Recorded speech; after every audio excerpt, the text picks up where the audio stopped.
แล้วครับผมก็กราบสวัสดีกับคุณผู้ชมทุกท่านครับผมอยู่สู่รายการชินเช่นนะครับผมวันนี้เราได้ผมเป็นคนสั่งซื้อคีย์แคปมาวันนี้เป็นคีย์แคปยาเอะที่ได้มาจากจีนนะครับผมซึ่งสวยไหมผมไม่แน่ใจว่าถูกใจไหมแต่ผมได้มาในราคา700 บาทผมโอเคกับมันแต่ไม่รู้ว่าทุกคนถูกใจไหมเดี๋ยวผมจะแกะให้ดูอันนี้ผมทำการอันบ็อกลองแกะนะครับผมก็นี่เลยแกะให้ดูเลยนี่ยังไม่ได้ลองใส่เลยนะลองใส่มาแล้วแต่ว่าอันนี้แกะมาให้รีวิวก่อนนี่ก็คือคีย์แคปของยาเอะนะครับผมก็ได้มาประมาณนี้700 บาทสั่งมาจากจีนผมว่าสวยนะตอนแรกผมหาว่าแบบนี่ลายแบบนี้หาได้ไงนะก็หาจนได้700คุณภาพเนื้อค่อนข้างดีนะค่อนข้างโอเคเลยเป็นแบบด้านๆนิดนึงซึ่งผมว่าโอเคเลยนะค่อนข้างดีเลยนี่ก็คืออีกอันนึงเป็นเห็นเขาบอกว่า130คีย์นะอันนี้ก็คือแบบเนี่ยมีคีย์ให้เลือกโอเคนะผมว่าเนี่ยมีแบบนี้ด้วยนี่อันนี้ให้ดูมีอาร์ตแบบแปลกๆเป็นแบบอันนี้ด้วยซึ่งอันเนี่ยเดี๋ยวผมจะทำการมาใส่ให้ดูมีปุ่มศูนย์หลายแบบด้วยนะแล้วก็มีลายหน้ายาเอะหลายอันด้วยผมว่าค่อนข้างดีเลยวันนี้ผมก็เลยว่าจะเอาคีย์แคปเนี้ยมาลองในคีย์บอร์ดของ RK ของเพื่อนผมที่ได้มาที่ขโมยมาแล้วก็ลองกับซึนามิของผมด้วยนี่ทั้ง2อันเลยว่าจะเป็นยังไงเดี๋ยวมาเริ่มใส่ให้ดูกันเลยมาพร้อมแล้วก็เราทำการทำแบบแล้วกันนะงั้นก็ทำเล็บ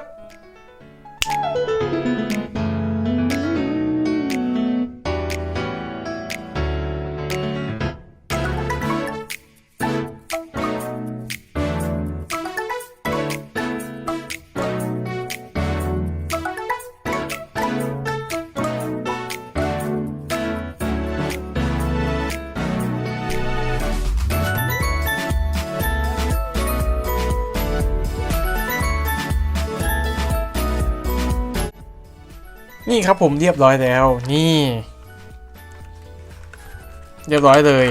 ไงเดี๋ยวขอพับเก็บคืนกันนี่โอ้โหอย่างงามดูให้ดูใกล้ๆผ่านกล้องโอ้อย่างสวยเลยนี่ใส่คีย์แคปยาเอกเข้าไปมันก็จะเป็นประมาณนี้ครับผมสวยไหมสำหรับคนชอบอันนี้ใส่รอยย่อนนะถ้าเกิดสมมติว่าคนที่ต้องการแบบว่าไม่ต้องการเห็นก็คือปิดตรงนี้ไปคิดว่าปิดตรงนี้ไปสีขาวอันนี้ใส่กับสีขาวสวยนะนี่ใส่กับรอยย่อนสวยใส่สีขาวว่าอุ้ยอย่างแจ่มเลยนี่ประมาณนี้ให้ดูลักษณะด้านข้างเนี่ยข้างเฮ้ยสวยนะเนี่ยใส่คีย์แคปถ้าเป็นแบบเนี่ย80ก็จะเป็นแบบเนี้ยประมาณนี้เลยสวยๆเดี๋ยวผมต้องทำแลบในการถอดออกเพราะว่าเดี๋ยวจะต้องเอาไปลองกับซึนามิด้วยแต่เบื้องต้นก็คือนี่ประมาณนี้ให้ดูลักษณะงานโอเคนะสวยเลยแหละเนี่ยงามให้ดูแบบหลายมุมนะนี่วางอันนี้คือวางแบบนี้เลยแล้วก็ให้ดูใกล้ๆก็ประมาณนี้เผื่อใครจะแคปไปดูนะนี่ก็จะเป็นแบบด้านล่างด้านบนนี่ข้างซ้ายข้างขวาแล้วก็ข้างซ้ายประมาณนี้เลยนี่พลิกมุมให้ดูหลายแบบเพราะว่าจะได้แบบเห็นชัดเจนอย่างนี้นี่ประมาณนี้ตัวแป้นมันจะไม่หนามากประมาณนี้เลยก็เดี๋ยวผมขอถอดออกแล้วก็แล้วก็เดี๋ยวเริ่มต้นถอดออกกันเลยแล้วก็ไปถอดออก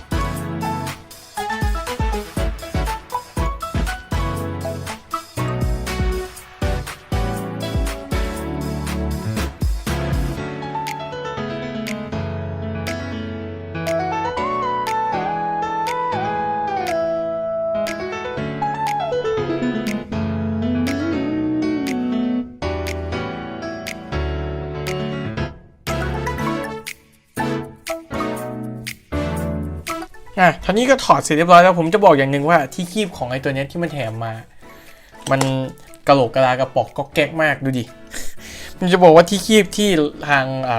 Royal เขาให้มาเนี่ยดีกว่ามาก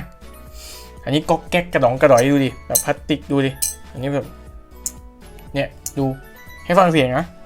อันนี้ของแบบ Royal อันนี้ของที่แถมมาจากจีน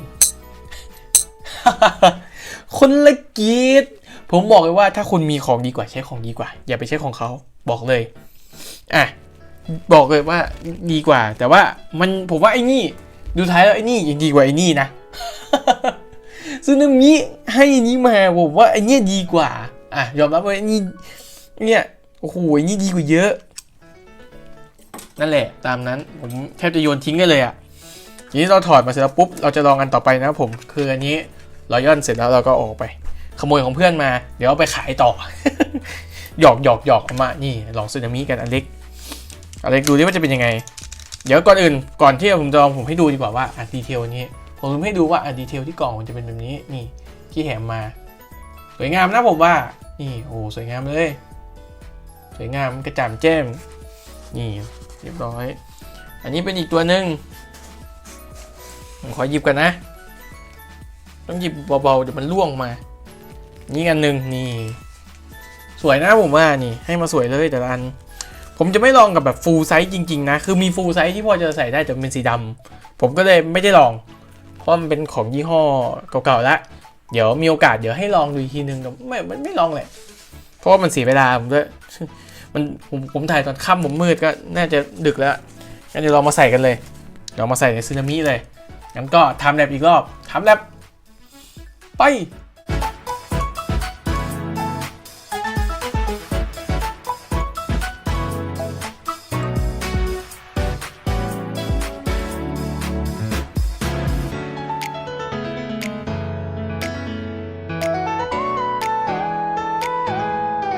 นี่เรียบร้อยเลยประมาณนี้โอ้สวยงามดูดิเอาเป็นไซส์นี้กับสีชมพูผมว่าก็เข้ากันดีนะถึงมันจะแบบไม่ได้ชมพูปี๊ดป๊าดขนาดนั้นก็เถอะให้ดูด้านข้างนะนี่จะเป็นประมาณนี้นี่ทรงนะผมว่าสวยนะใช้ได้เลยนี่สวยงามโอ้ก็เข้ากันดีนะใครชอบไม่ชอบยังไงก็นี่แหละตามนี้ชมพูกับนี้ก็สวยดีประมาณนี้ผมให้ดูอันนี้ถ้าเป็น60%ก็จะเหลือมานี้เหลือมาเยอะอยู่อันนี้ก็ใช้อันนี้คืออีกอันหนึ่งคือไม่ได้ใช้เลยถาดเนี้ยเห็นไหม60%ก็คือใช้นิดเดียวกับประมาณนี้ยังไงชอบแบบไหมนี่จะเป็นลายยาเอะก็ประมาณนี้ผมสำหรับใครที่ชอบก็อย่าลืมกดไลค์กดแชร์กด Subscribe ด้วยนะครับผมก็ประมาณนี้สวัสดีก็ผมขอตัวลาไปก่อนครับผมสวัสดีครับบ๊ายบายไปแล้ว